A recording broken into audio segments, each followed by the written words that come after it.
ay matagal na nating na-occupy yan at nag-trinato bilang parte ng ating bansa. Kinilala na at lahat, tapos sasabihin mo, ipapamigay mo? Anong klaseng kahibangan yan? You're following the Chinese position. Dapat mag-register ka as a foreign agent kasi you are echoing the position of China. Membro ng Congress si Marcoleta yung pinasayan. Okay. So dapat alam niya, the West Philippine Sea refers to our maritime zones. Ang maritime zones natin, 200 nautical mile from our archipelagic basin plus the territorial sea of our islands outside the 200 nautical mile. Justice, Klaro yun. Justice Carpio. Basahin niya lang yung batas. Ipagpapatuloy po ng Presidente ang kanyang polisiya na ipaglalaban natin even an inch of our territory ay hindi po natin isosurrender sa anumang foreign power.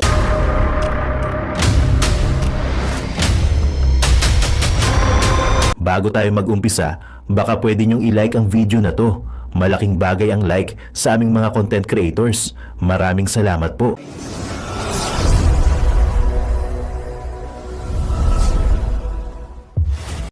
Eto, magandang pag-usapan mga kababayan. So yan, shoutout po sa inyo. Bago tayo magsimula, isang like naman muna dyan. Saka isang subscribe, baka hindi ka pa nakasubscribe mga kamare, mga kumpare ko dyan. So muli nagbabalik, Boy Sardinas. Alright! So ayan, napanood nyo mga babayan yung preview. So eto, napakagandang pag-usapan. Siyempre, pag-uusapan natin to kasi may konting pagka-fake newsan itong mga nilalabas nilang mga issue mga babayan, no? Kasi ito mga babayan, si Senator Marcoleta ay sinabi raw, at talaga sinabi niya na isuko, no? Hindi naman talaga sinabing isuko, no? Baga ibig niya sabihin, i-rehistro natin ng tama.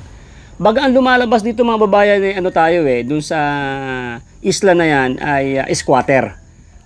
Baga meron dun sa isang kasulatan na tayo pero kulang pa kulang sa international law na dapat ay tayo nagmamay-ari. Hindi ba? Kaso ang sinasabi diyan ay talagang si Marcoleta ay talagang walang alam sa kanyang mga sinasabi. Nagkakahamunan sila mga kababayan. Nako, ganun kaya ito totoo na ang pagkasabi niya Senator Marcoleta ay wag na natin ibigay na natin sa China yan. Hindi naman sa ganun di ba? Kaso, ito sa video na to, mga babayan, yung ipapakita ko sa inyo, nare-reactionan natin, ay talagang kinat na nila, no? Kinat na nila para ipakita sa mga tao na si Senator Marcoleta, mga babayan, ay talagang isang taksil, no? Taksil sa gobyerno. Baga ang sinasabi lang naman ni Senator Marcoleta dito ay yung pagsuko ay hindi ganun talaga pagsuko Kung gusto nyo mapa sa atin yan, i-rehistro natin ng tama. Yun talagang kikilalanin kasi may nakita si Senator Marcoleta mga babayan ay kulang pa, no? Baga sa isang lupa ay wala pa talagang titulo. Baga rights pa lang mga babayan, no? Ngayon, itong China na to, mga kamare ko, ay talagang agresibo dahil rights pa lang naman pala ang hawak ng Pilipinas, no? Kulang sa dokumento. Mga kababayan, ito yung pag-uusapan natin. So, yung mga kababayan natin nandyan na nakatira sa island na yan, no?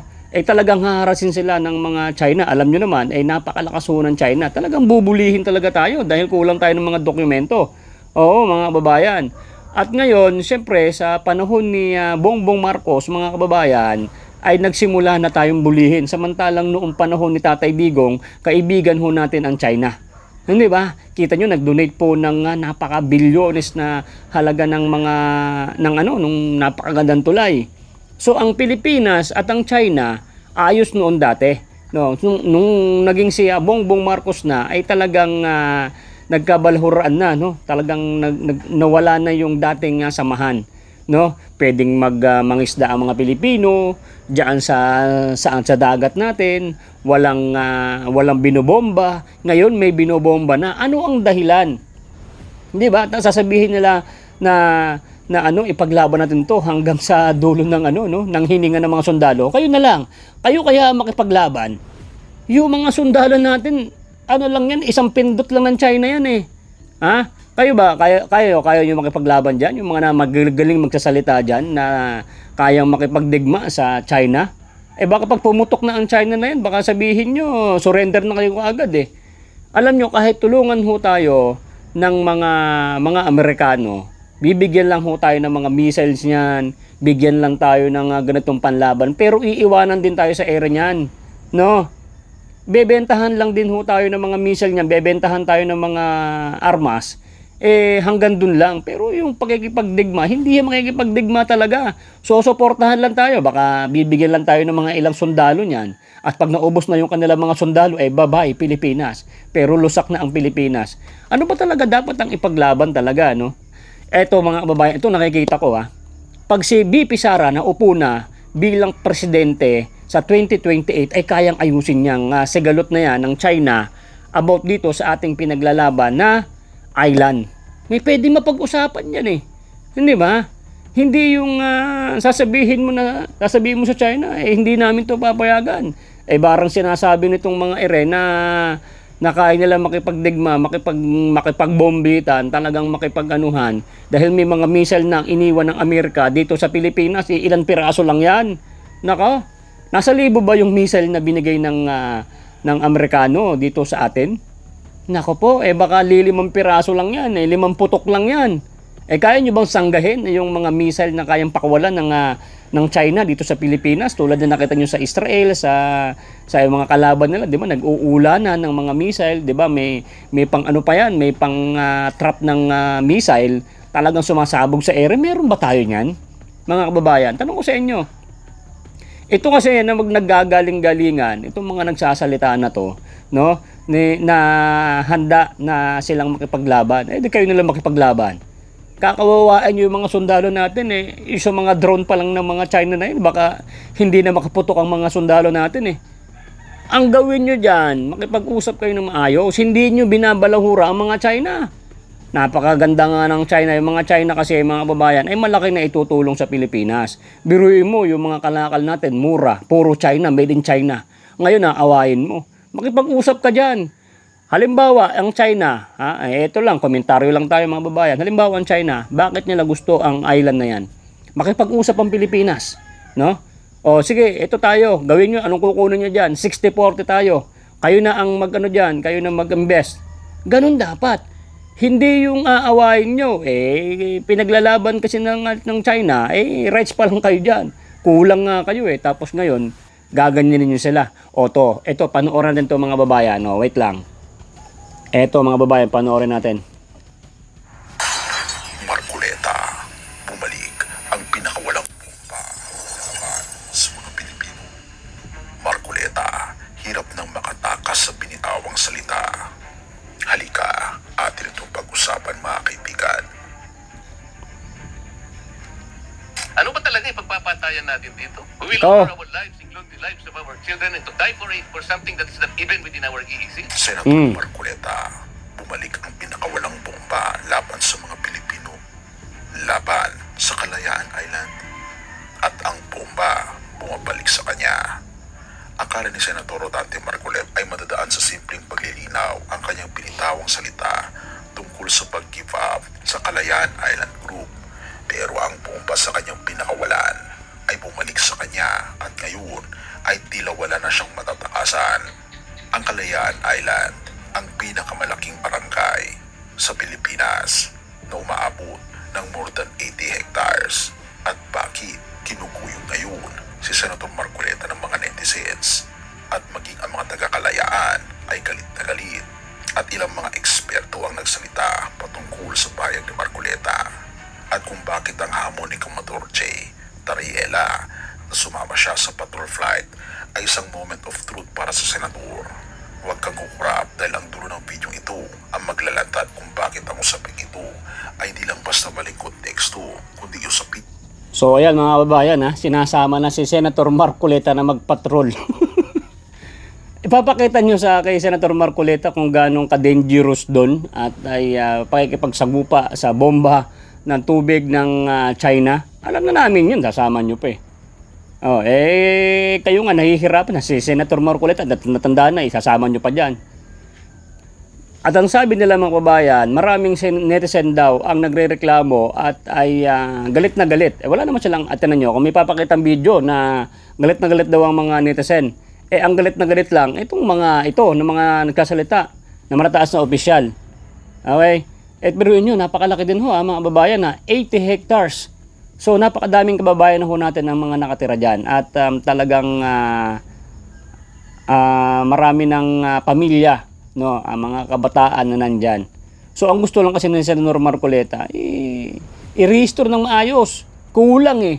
Hindi ba? O tuloy natin ito mga babayan ha. At ay maganda to. ng katapatan sa bandila. Pilipino ka ba o eko ng China? Ito, sabi ha. Ang sabi, Pilipino ka daw ba, Senator Marcoleta, o ikaw ay eko o boses ka ba ng China? Okay? Kasi sabi nila, pro-China daw tong si Senator Marcoleta. Alam nyo mga kababayan, hindi ko alam kung mga nag-iisip ito eh. Ayaw lang talaga ni Senator Marcoleta at ayaw din ng mga DDS na magkagulo, magkagera. Kayo, gusto nyo bang gera? Buti kayo ng mga nagsasalita dyan, kayo magkipaglaban doon. Susugod nyo yung mga sundalo doon eh. Nako naman, kahit saan ka mag-analyze, hindi naman tayo talaga uubra sa China. No? Kahit kayo, ayaw nyo ng gulo. At ayaw nyo dumaan ng mga jet plane dyan at ayaw nyo bumagsak dyan yung mga missiles. Dapat gawin talaga natin, makipag-usap ng maayos. Oo. Hindi tayo titigilan ng China dyan, mga babayan na. Ito dokumentary lang. At ito analyze lang natin mga ka-DDS, no? Ngayon, kasi mga babayan, ito, alam nyo ha, kung meron talagang budget ang Pilipinas about dyan sa mga island at alam nyo na meron dyan ng mga langis, halip na mangurakot kayo, wag kayo mangurakot, dalhin nyo yung pera ng kayamanan ng Pilipinas doon at gawin nyo na yung mas karapat dapat na gawin sa island na yan. Unahan nyo na ang China. Maggawa na tayo ng deposito ng langis doon. Ano nyo na yan, pabutas nyo na yan kung nasan ba yung langis. Ang ginagawa nyo, kurakot kayo ng kurakot eh. Ngayon nagrereklamo kayo, walang budget. Halip na nagkakagulo dito, mga babayan, ipakulong nyo na yung mga dinadivert nyo na naman ang usapan sa island na yan eh. Hanggang ngayon, yung usapan na dapat ay makulong yung mga demonyong kawatan about sa flood control ay talagang nawawala na. Binabalik nyo sa island eh. Ngayon, babanatan nyo ngayon si Senator Marcoleta na magaling na talagang binabakbakan kayo about sa flood control. Ngayon, tinitira nyo siya about dyan sa mga island na yan, no? Dinadivert ng mga kalaban, mga babayan. Ngayon, hindi nila ipapakita rito, mga kumare ko, mga babayan, na mayroong mali rin, no? Kulang. Baga, ano nga tayo, tulad kanina sinabi ko, ay ano pa lang tayo dyan? Yung rights pa lang, no? Rights pa lang. Kaya nga itong China ay talagang masigasig eh. Bayaan nyo mga babayan, dapat si Duterte talaga ang makipag-usap sa China para maaliwalas at ay talaga ano ba talaga ang pakay ng China dyan. Pero sa akin ang sa akin komentaryo natin dyan mga babayan, ewan ko kung totoo kung ang ayon kayo. No, yung budget natin, kung ilang bilyon niya na kailangan ay ilaan dyan sa island na yan. At kung may talagang may langis, tirahin na yan. Hindi ba? Tirahin na yan. Sino ba makikinabang yan? Tayo rin. Ngayon, kulang sa pera dahil nanyanako ng mga demonyong kawatan. Itong gawin nyo. China, mag-usap tayo, presidente. Gusto nyo angkinin itong aming island? Ganito na lang, 60-40 tayo o 70-30 o ano bang magandang labanan? Ngayon, sila ang babakbak dyan, sila ang mag-develop dyan, magkakaroon ng kasunduan. Ito ang para sa Pilipinas. Di ba? Ito ang para sa China. Di ba? Napakagandang usapan, walang gera. Itong mga nagdatapang-tapangan ng mga ito, mga babayan, hindi natin alam kung hanggang saan ang tapang nito. Mga taga-utos lang naman sila pagka nagbakbakan na. Baka pagka nag-ulan ng missile dyan, baka unang-una silang tumakas papunta ng ibang bansa. Iiwanan ng Pilipinas na dudurugin ng China. My goodness. Hindi ba mga babayan? Ngayon, panoorin nyo pa rin to. Panoorin natin to mga kamare.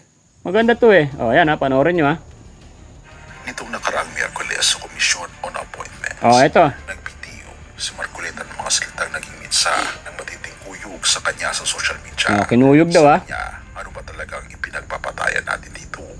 I-give up natin yung KIG. Linip up daw, sabi, give up ng Kalayaan Island Group o KIG ay wala raw sa exclusive economic zone o EEZ ng Pilipinas. Kaya bakit daw natin ito ipaglalaban? Ano ba talaga yung pagpapatayan natin dito? We will offer our lives, including the lives of our children, and to die for it for something that is not even within our EEZ. Ang gawin natin po para madali, i-give up natin yung KIG. Hindi ito pinalampas si Senator Panfilo Lacson. Yan po sinabi ko sa inyo kanina. And Pag-asa Island is a barangay of the Kalayaan Island Group Municipality of Palawan, Province of Palawan. This is the only inhabited barangay in the Kalayaan Island Group and it is ours. Sinasabi ng senador na pinaikli lang ang Di ba? Ang lupit ni Pinky Lacson, no? Ito, Senator Pinky Lacson, no? Ito na dapat ang gawin mo. No? Nakikipaglaban ka dyan, malapit nang makakuha talaga yung island, Ang gawin mo, kuhain mo, no? Bawiin nyo lahat ng mga kinurakot na mga demonyong kawatan na mga umubos ng pera na trilyon-trilyon yun, bawiin nyo yan sa mga demonyong kawatan na mga nagnakaw ng pera ng taong bayan. Tapos doon nyo daling yan sa sa island. Wala naman tayong nakita ng mga flood control na mga demonyong kawatan na yan, ipakulong nyo yan. Unahin nyo muna yan. Saka nyo balikan tong island. No, ang gawin nyo muna. Ba't ba nandiyan kayo sa island, Bullshit kayo, no? Tirahin nyo muna itong mga flood control.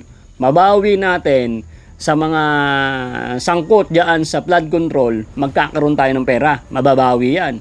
Ngayon, yung pera na yan, huwag nyo na munang ilaan sa flood control kasi wala naman kayong makuhang matinong mga kontraktor, Doon nyo ibuhos yan sa island na yan para maging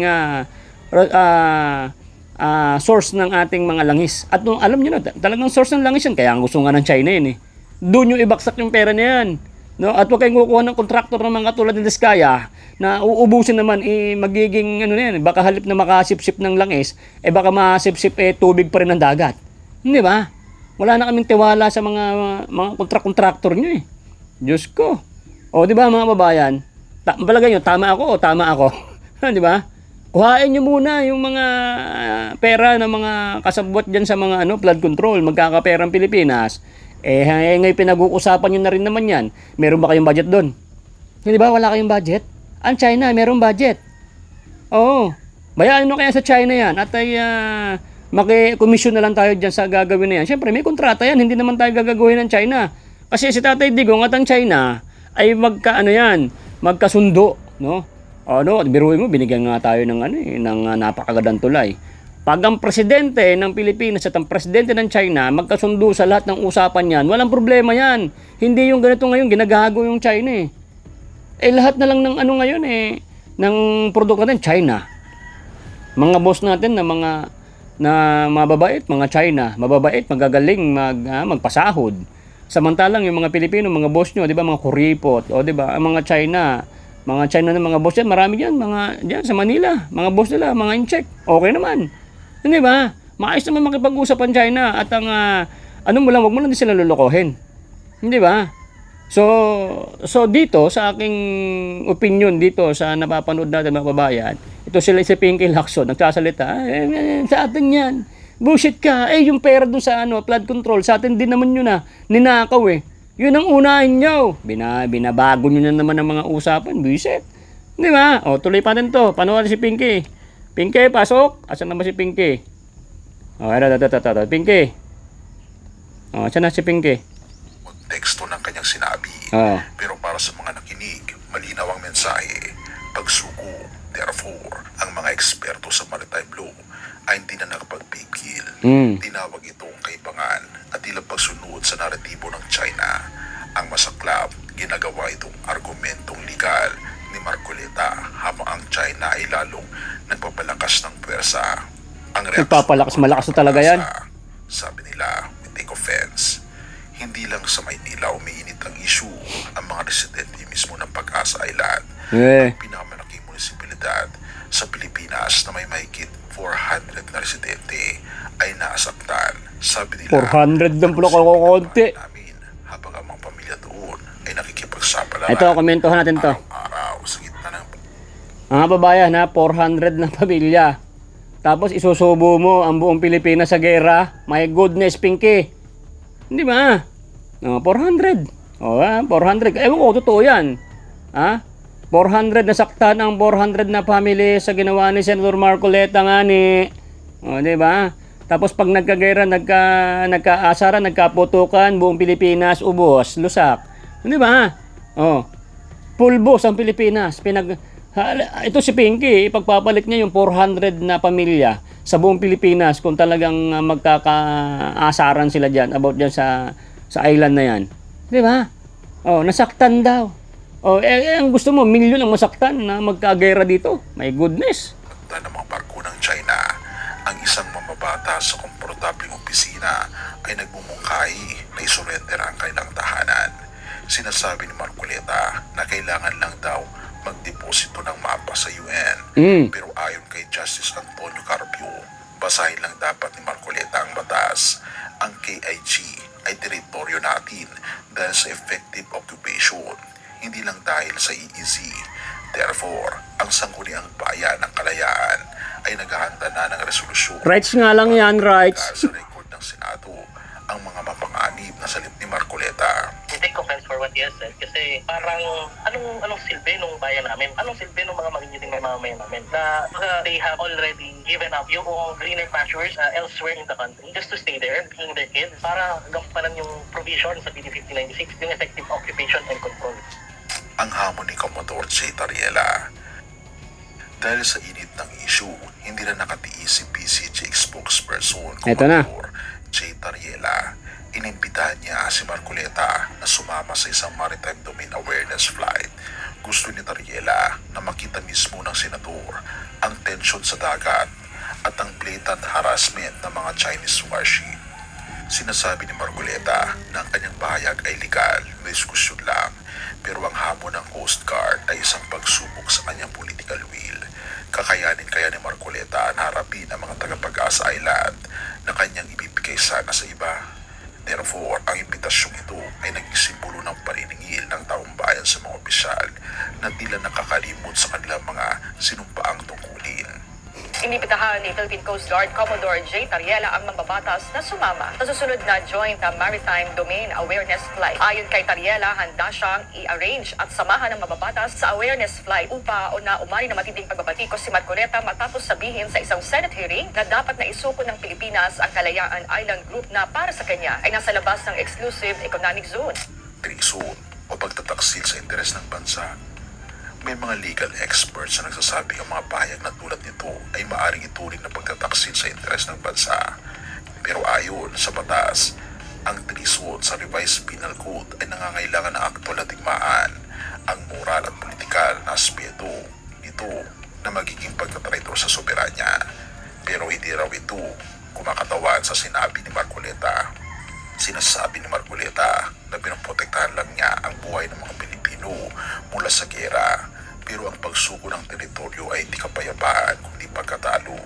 Sabi ni Professor Tamase ng UP Law, dapat maging maingat ang mga opisyal. Kita nyo mga babayan ha, wait lang. Ang gusto lang ni Senator Marcoleta, iiwas tayo sa gera. Okay? Ito namang si Taba, ang sabi niya, yung mga mamamayan daw doon na almost 400 na pamilya ay wag daw isuko dapat, no? Baga ipaglaban sila. Pag pinaglaban mo yan, gera yan. Diyos ko, ipapahamak mo buong Pilipinas sa 400. Ako kung ako mga babayan, kung ako ang presidente, alam ko naman talo ko diyan. Ibigay ko na lang yan. Kaysa naman ipalalaban ko yung mga sundalo ko diyan, patay lahat yan. Hindi ba? Kaysa naman magkakagulo kami diyan. O sige, ano gusto niyo? Putang ina, napakalaking bansa. Ilalabanan ko. O sige na, kuhain niyo na yan. Ewan ko kung walang magagalit sa akin dito. Kung ikaw presidente, tatapatan mo ba yung China tapos sa 400 na families? Di ipasakop mo na yan. Kaysa makipaggera tayo dyan. Wala naman tayong laban dyan. Ang missile na binigay ng American, 5 piraso lang yata. Biset. O di ba? Ngayon, kayo magkomento. Tama ba ako o tama? Di ba? Pinky, kuhain mo muna yung kung gusto niyan. Ito, bulitin ko na naman kung gusto nyo talagang hindi masakop ng China dyan, huwag kayong mangurakot. Kuhain yung bilyon-bilyon, trilyon-trilyon na mga ninakaw nyo sa flood control, dalhin nyo sa island na yun at gawin nyo, hukain nyo na yan, kuhain nyo na yung langis. Visit ng mga to, nakakagigil. Ang salita ay pwede gamitin ng mga dayuhan laban sa atin. Therefore, ang genius image si Marcoleta ay gumuho sa harap ng mga Pilipino na lumaban para sa kahit isang pulgada ng ating dagat. Ilan lang naman kayong galit ang ating Panginoong Diyos. Kaya atin yan ay matagal na natin na-occupy yan at matagal na ha. Kinilang na at lahat. Tapos sasabihin mo, ipapamigay mo? Anong klase kahibangan yan? following the Chinese position. Dapat mag-register ka as a foreign agent kasi you are echoing the position of China. Membro ng Congress si Marcoleta yung pinasayan. Okay, So dapat alam niya, the West Philippine Sea refers to our maritime zones. Ang maritime zones natin, 200 nautical mile from our archipelagic basin, plus the territorial sea of our islands outside the 200 nautical mile. Justice, Klaro yun. Justice Carpio, Basahin niyo lang yung batas. Ipagpapatuloy po ng Presidente ang kanyang polisiya na ipaglalaban natin even an inch of our territory ay hindi po natin isusurrender sa anumang foreign power.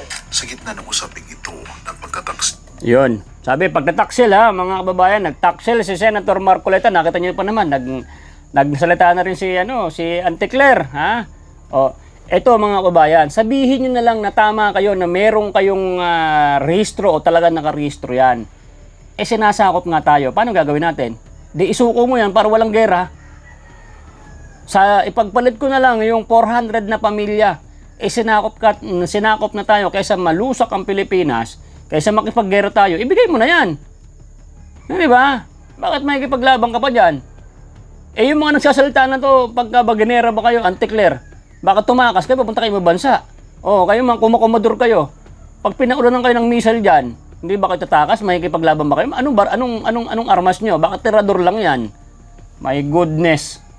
So mga kababayan, kayo na po ang mag-analyze sa video na to. Tingnan nyo kung tama ba yung mga sinabi ko, kung akong presidente, at kahit merong rehistro talaga yung island na yan, at sinakop tayo ng ibang bansa, kung akong presidente, kaysa magkagulo tayo, sinasakop na nga tayo, bigay ko na yan. Kaysa isa ang alang-alang ko ang milyon-milyon na nakatira sa Pilipinas, kaysa doon sa 400 na families na nakatira sa island na yun. At tama rin ba ang aking komentaryo, mga kumare ko, mga kasardinas? Ang gawin muna nila Pinky Web, Pinky Lacson, yung mga Soto, mga whatever dyan, na hulihin muna lahat ng mga sangkot sa flood control, kuhain lahat yung mga pera na yan, at ipondo doon sa island na yon. Kasi pagka sinimulan yan ang ginagawa kasi ng gobyerno, sigilan ng mga tao doon, mga anak ng anak, walang instruktura na nakatanim doon na binubungkal na yon para kuhain ng langis. Walang kaya nag-i-interest tong China. Okay? Sila lang ang kaya makagawa niyan. Ang gawin nyo, makiporsyento na lang tayo kung ayaw nyo talaga magbigay ng budget doon. Kasi wala na mga tiwala yung mga Pilipino, kinukurap nyo, doon, langis na naman. Baka halip ng langis ang makakuha, mantika. Hindi ba? Diyos ko po. So, ganito mga kumare ko, mga kababayan, maraming salamat po sa nanood ng video na to. Kung umabot ka nito sa video na to, mag-comment ka naman dyan. Basahin natin yung komentaryo mo kung sang-ayon ka ba sa sinabi ni Boy Sardinas, isa sa membro ng Banateros Vloggers, at kung siyempre yung komentaryo mo din about dito sa issue na to. Kasi lumalala na Handa ba kayo sa gera, mga kumare ko, mga kumpare ko? At kung ayaw nila to na isuko, magkakagera yan. Ang gusto lang naman ng Senator Marcoleta ay wag magdagurong ng gera. Kung ikaw, kumpare, matatapang ba kayo dyan? O yung mga dyan, Checheverus, matapang ba kayo na ilalaban nyo yung island na yan? Yung 400 na families dyan o 1,000 families dyan? At pag nagkagera, siyempre, sakop tayo. Damay-tamay tayo dyan. At tama ba ako sa sinabi kong akong presidente, ay susuko ko na lang yan. Sakopin nyo na lang yan kaysa makipaggera kami sa inyo. Hindi ko naman kayang makitang maubos ang aking mga sundalo at magkaroon pa ako ng utang na loob sa Amerika. Baka hindi ko alam, sasabog ba yung mga binigay nila. Di ba? So, ganito mga babayan. Maraming salamat po ha. Isang like, isang subscribe. Kung hindi ka pa nakasubscribe, subscribe ka na. At share mo na rin. Don't forget to like every day. Nag-upload tayo mga babayan. Kung hindi dumating sa iyo ang notification ng ating vlog. At syempre, kalkalin mo na lang. Syempre, subscribe nyo ang aking mga boss. Si Boss Banat Bay, J. Guevara, Master Judea, Boss Dada. Yan, yung mga sila Cocholi, Boss JR. Ayan, ang aking mga boss. So, abangan nyo, malapit tayong lalabas ng lansangan pag pinatira na tayo ni Boss Banat Bay, na mag-survey na tayo about sino pinakamalupit at pinakamalakas sa 2028. Lalabas na naman si Boy Sardinas dyan. Abangan nyo yan, mga kumare ko. So ano pang inihintay mo? Manalangin na tayo. Ama naming Diyos na makapangyarihan sa lahat, salamat po sa iyong pagmamahal na hindi nagmamaliw. Sa gitna ng kaguluhan sa aming bansa, turuan niyo po kaming magtiwala sa iyong hustisya at hindi sa hustisya ng tao. Linisin niyo po ang aming mga puso at ituro niyo po ang tamang daan ng katotohanan at pag-ibig. Tulungan niyo po kaming maging ilaw sa gitna ng dilim at ipakita sa mundo na may pag-asa pa sa pangalan ng aming Panginoon Hesus. Salamat po sa pag-ibig po ninyo at salamat sa pagdinig ng aming mga panalangin at iligtas niyo po kami. Sa pangalawa po ninyong pagparito at patawarin po kami sa lahat ng aming mga pagkukulang at pagkakasala sapagkat ito po ang aming samutiling sa matamis na pangalan ng aming Panginoon Hesus. Amen. Sa lumang silid, mag-isa kang tahimik. Walang kamera, palakpak ay wala na. Ngunit sa bawat pader ng bayang iniwan mo, may pangalan mong di na mabubura.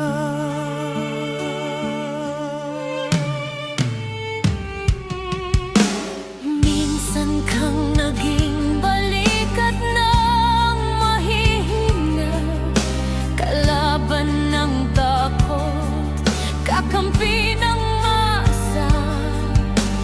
Di mo man laging nasabi ang tama, pinili mong ipaglaban ang madla. Hindi ka sakdal gaya naming lahat, pero tumindi ka nang walang pag-atras. At ngayong pagod ka na, tatay, kami naman ang sasalo ng bawat bigat.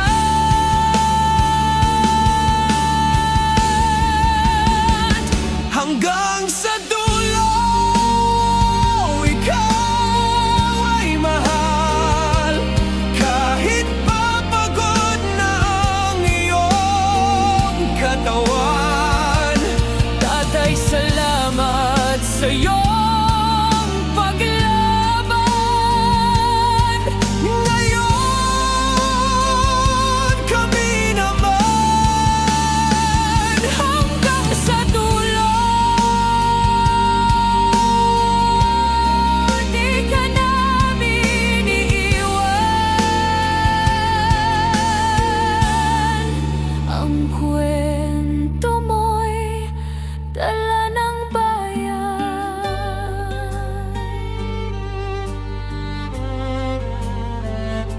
Tahimik ka na sa mga batikos, wala nang tugon, wala nang galit, pero sa mata ng mga maralita, naroon pa rin ang tapat mong alaala. Marami mang di nakaintindi, marami pa rin ang di nakakalimot.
At yun na nga mga kababayan, ano na ang masasabi mo? Kung mayroon kayong hinaing at komento patungkol sa balitang ito, please comment down below. Pag-uusapan natin yan sa comment section. At kung nagustuhan nyo ang video, ay huwag kalimutang mag-like at i-share na din para mas marami pang makaalam at umabot ito sa marami sa ating mga kababayan. Maraming salamat po. Mabuti pa ang sardinas, may label. Eh tayo, wala. Nay, ito na yung bayad ko sa isa, ano? O, kunin mo yung isa. Isa muna, iyan, no? Tapos, isa pa, di ba? 4 dapat na sardinas, eh. O, yan. 3 na. Pang-4 na sardinas. Okay na.